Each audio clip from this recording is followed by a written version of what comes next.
Hey everybody, this is D Hunter, bringing another action figure review. Today, we're looking at the McFarlane Elite Edition Diablo 4 Lilith. I ordered this from the McFarlane toy store. She arrived today, so let's take a look at her. As you can see at the front, tons of accessories. Looks like we have 4 different faceplates. I think I see some hands, a big giant display stand of sorts.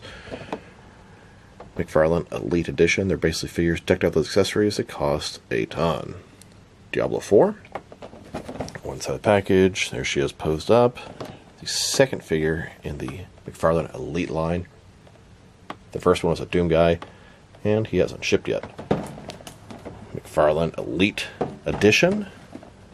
Here she is posed up. All kind of crazy stuff going on in the background. Diablo 4. There's her barcode, if it helps anybody. So with no further ado, let's open her up. Alright. Now that we got this figure out of the package, here she is with all of her accessories laid out. She comes with quite a bit of stuff, but that's why she's a very expensive McFarlane Elite figure. In fact, she's my first McFarlane Elite figure. I have the Doomslayer on the way, but somehow she arrived first from the McFarlane toy store. She comes with a flight stand, an Elite Edition redemption card, a collector's card, a big sheet of red stickers, and I was like, why the hell does she have that? But apparently they're supposed to be rose petals. Diablo's head. 6 alternate chains, totaling 8 interchangeable hands, 4 different faces, and some removable wings. Before we take a look at all that, let's talk about and check out this figure. So this is Lilith from Diablo 4. She's a boss in the game. She goes by many names. Queen of the Succubi, Lilia, Daughter of Hatred, Mother of Sanctuary, Creator of Sanctuary, the First Mother, the Blessed Mother, or the Mother. She has many different powers. The power of psychological manipulation, sexual manipulation, strategic mind, shapeshifting, blood magic, hell manipulation, teleportation, high-level intellect, demon magic. Very powerful boss, very powerful demon. She's the daughter of Mephisto and the sister of Lucian. So let's take a closer look. Now, McFarlane's done Diablo and World of Warcraft figures, but they're just little statues. They're 6-inch scale and they have no articulation. Now they're doing fully articulated, ridiculously overpriced 7-inch versions. I decided to jump in and grab a couple. Her head sculpt is magnificent. It looks like her eyes are bleeding and she's got this giant horns coming out of her head. She truly is a demon or devil or whatever the hell she is. She's got this cloth soft goods clothing. Not all of it. Some of it is just sort of painted on or sculpted. But some of it's cloth soft goods and it looks pretty damn good. They definitely have really good quality on this figure, but you definitely pay the price for it. It's got this armored sort of shoulder pads. You can see where the wings will attach in the back, and they're fully articulated on a ball joint with hinge and rotation. She's got, I don't know if it's a tail exactly, a little sort of metal chain hanging off the back. All of these little sort of metal things kind of resemble feathers hanging off of her. More cloth soft goods at the bottom. Sort of, I don't know, symbols or crest hanging off the front there. She does have fully articulated legs, double jointed knees. You can pull this thing all the way up.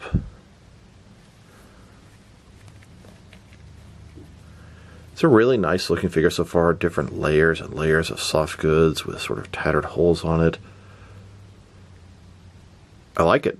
I like it a lot. Detailing is just phenomenal. But like I said, you pay a high price for it. And a closer look at her face and head sculpt. It looks fantastic. It looks amazing between the detail on the face. But man, those horns. Very, very impressive. What a sculpt.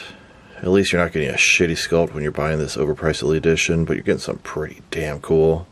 And then, here's the figure, broken down as far as she can go, with all of her removable parts detached. Now let's check out her accessories, starting off with the boring stuff. So first of all, we get this McFarlane Elite Edition card. I guess it's worth 50 points. Scratch that off to redeem your points there. And next, we have her collector's card. Diablo 4, Lilith, McFarlane Elite Edition. On the back, there is a description. If you want to read that, pause now. Here's her display stand. It comes in 2 separate pieces. When put together, it looks like this. It's a flight stand, the same one that comes with their DC figures. The bottom is a transparent circle. It's got a peg for the pegals on her feet. And then it has this post coming up to the top. It's hinged. It can rotate, and it has this clamp to hold your figure in place. Now let's look at her hands. She has a total of 8 hands, 4 left hands, and 4 right hands. Here she is with her first pair of hands. These are her fists. And here's her second pair of hands. This is a pair of gripping hands. And her third pair of hands. These are some semi-open hands. Look like they could be some scratching or clawing hands. And her last pair of hands. These are a pair of open hands. Now let's look at her faces. She has 4 of them. The first 2 look almost exactly the same. Here she is with her first face. Her eyes are bleeding. Kind of a neutral expression. And here's her second face. It looks almost exactly the same as the last one. The lips are ever so slightly different. And her third face, where she looks considerably more angry. And for her fourth and final face, this one, not only are her eyes bleeding, but she has blood coming out of her mouth as well. Now let's attach her wings and complete this figure. The sculpt and paint job is great. I mean, look at all that detail in this thing. Not only on the sort of, I don't even know what you call it, sort of flat part of the wings, but the middle parts as well. Looks like it should be able to outstretch. Would have been nice if she had 2 different pairs of wings, one like this and one completely spread out, large, giant, oversized. Still, this is really cool. A little what looks like bloody talon at the top, another little sort of talon up top here, and of course, that's where it will plug in. The 2 wings are pretty much identical, just mirrored. And then here's Lilith with those wings attached. She looks magnificent, but my God, does it make her top heavy. You will never stand her up without using the sort of display stand, the flight stand, or leaning her against something, or taking the wings off. Like I said, she is just absolutely going to fall over backwards. The wings are not long enough to sort of sit against the ground and prevent them from happening. I guess you can rotate them down and maybe that would help, but it would probably look kind of stupid. I don't know. I mean, it's okay, I guess. If you were wanting her to display by herself with the wings, you'd have to use a stand, or, like I said, just rotate these down a little bit more, and that sort of works. But honestly, the pressure there is just going to bend the bottom of the wings over time. Now, the wings themselves do have articulation.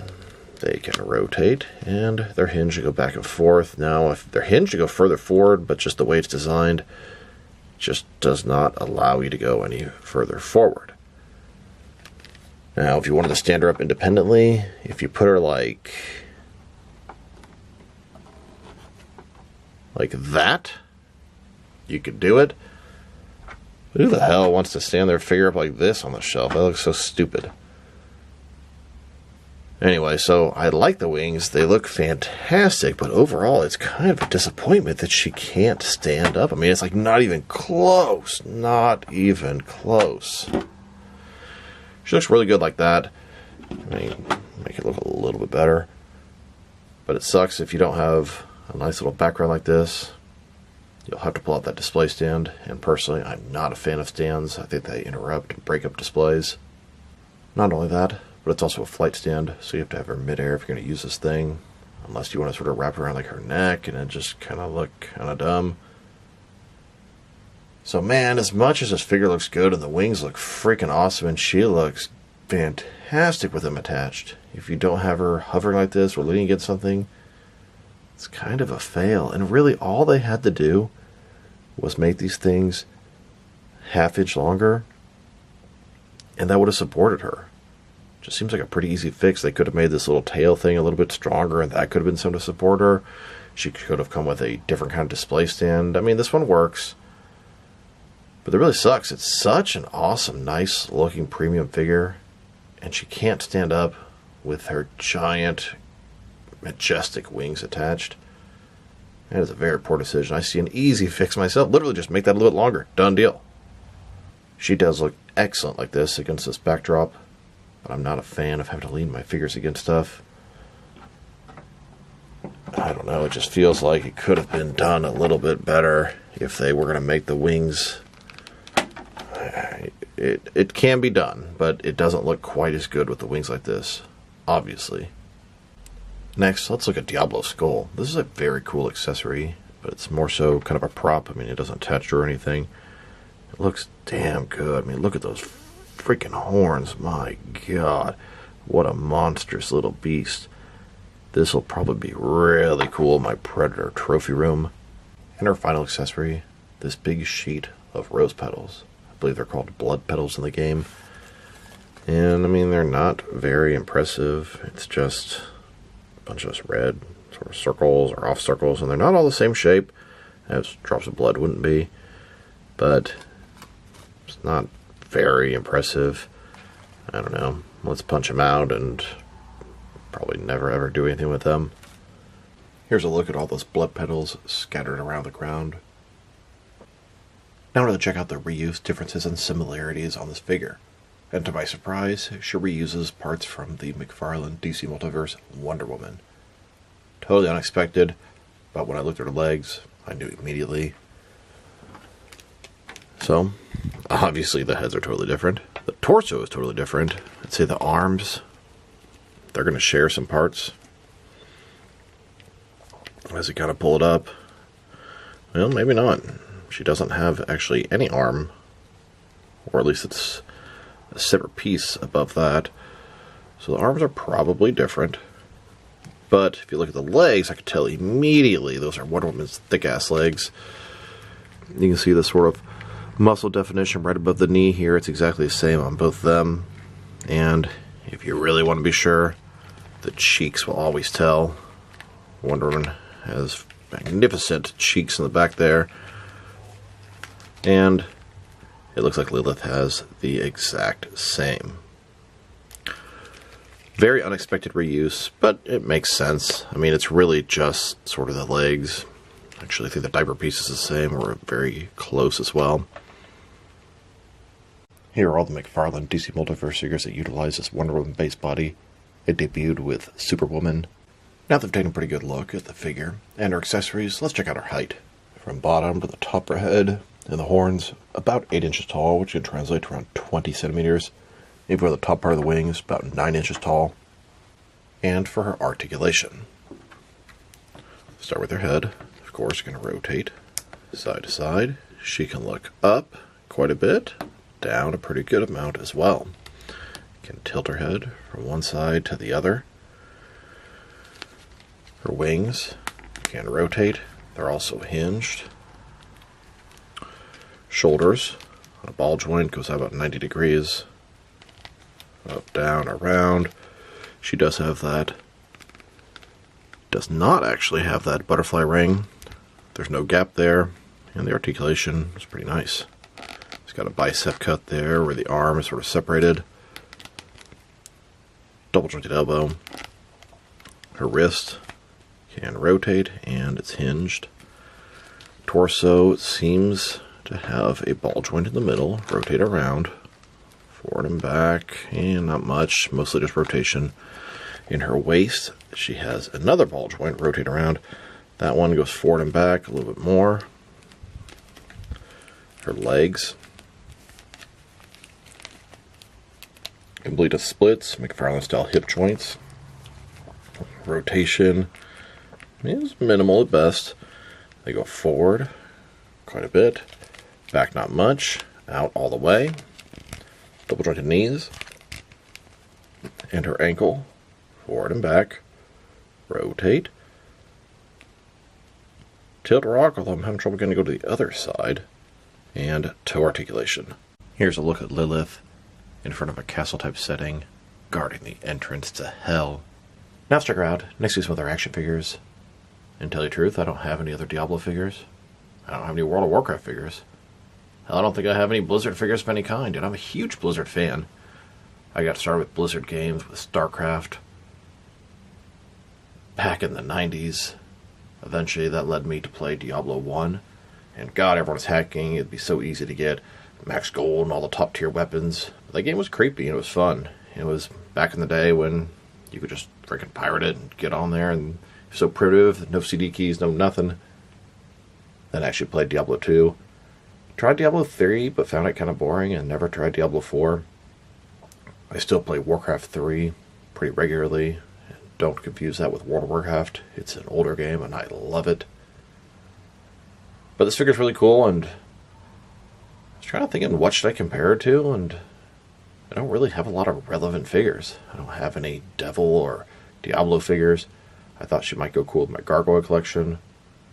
And as I get more of the McFarlane Elites, hell, I don't have any of those either. She's the second one. I do have Doomslayer, and to tell you the truth, coincidentally, he's going to arrive tomorrow. So, it'll be kind of cool to have more and more Elites. I'm not going to get them all, just pick and choose some of the ones I want. I hope they make some figures like this from Warcraft, and more from Diablo, maybe even StarCraft. I wouldn't mind having some Blizzard characters on my shelf. Here's the McFarlane Lilith, next to a couple of NECA Gargoyle figures. I mean, she doesn't really have the right look for a gargoyle, but she got wings and she got horns. That's definitely something they could have too. I don't think she exactly fits in, but I could see her hanging out and chilling with Demona. Lilith here would actually work for a pretty good generic monster. I could see Spawn fighting her. Keep in mind, they're both from Hell, or also possibly a generic monster for your Witcher action figures to fight. And here she is, next to Mattel, Etrigan the Demon. Both demons from Hell. Now let's check her out, next to some action figures from different various companies, so we can see how she fits in, both scale and style-wise. In case you want to know which lines you can mix her with. Since she's a McFarlane toy, they are typically the 7-inch scale, and even though she's at least 8 inches tall, she's still a 7-inch scale action figure. I'm going to start off my comparisons with some of the large action figure lines I collect, and work my way smaller. But first, let's check her out with some of her McFarlane Toys brothers and sisters.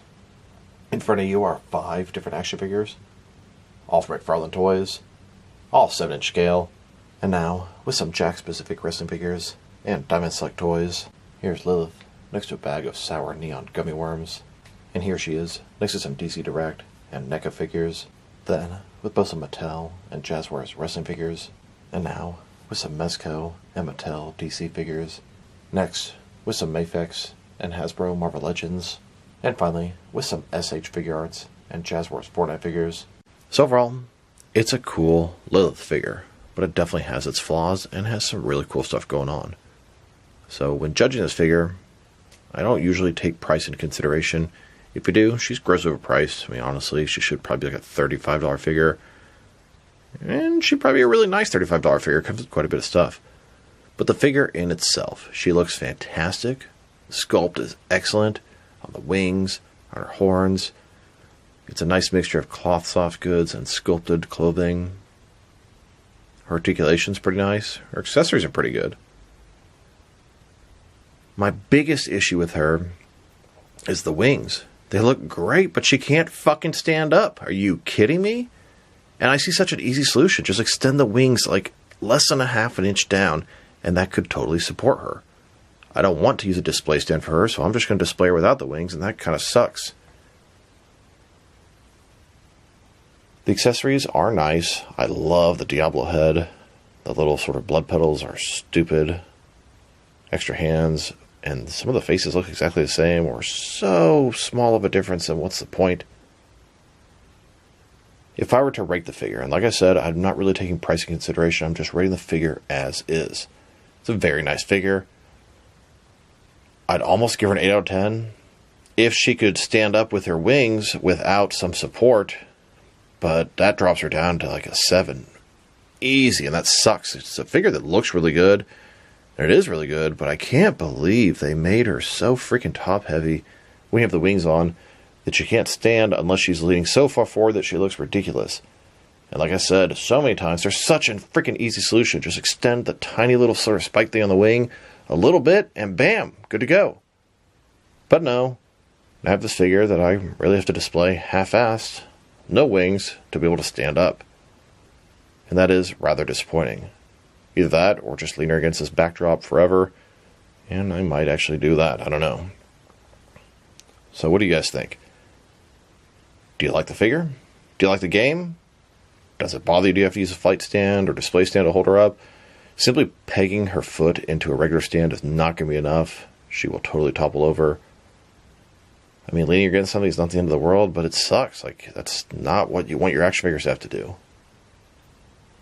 I don't know. I mean, I give her a 7 out of 10 because she's a gorgeous looking figure. She looks majestic. Nice presence on the shelf. Although mine won't have that presence if she's not wearing her wings. She still looks good without the wings, but I want her to wear the wings and be able to stand up with no extra support, and it's really just unachievable. So I don't know. I mean, I give her a 7. She looks every bit of a 7, but that issue with the wings really makes it hard. So this is D Hunter. Thank you for watching this video. If you liked the video, press like below. If you have anything you want to say about the video, add to the comment section. If you want to see additional action figure reviews from me, press subscribe. I do appreciate when you do that. Once again, this is D Hunter. Thank you for watching, and I'll talk to you guys real soon.